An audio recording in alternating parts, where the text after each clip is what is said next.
Hello guys, चलतु आज आम काबुली बुटरे नुआ रेसिपी तैयारी करिबा।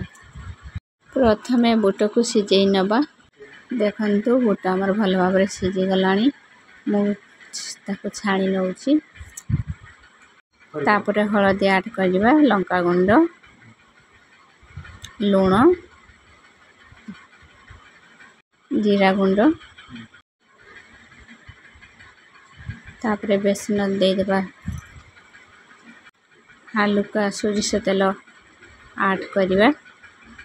एथिरे पानी ऐड करनबा। तापरे ताको भल भाव रे गुड़े नेबा।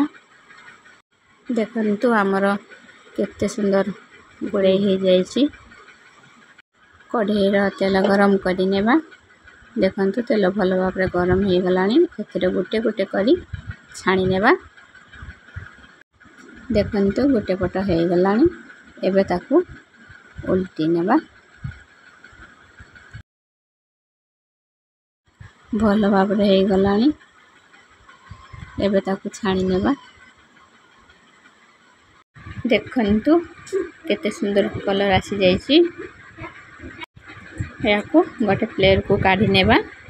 देखंतु काबुली बुटरे प्रस्तुत हे गला पकोड़ा। एथिरे प्याज, लेंबू, कंचा लंका ऐड करनेबा। आम चैनल ले नुआ आसीतले आम चैनल को लाइक, कमेंट, सब्सक्राइब करने को भूलिबे नहीं।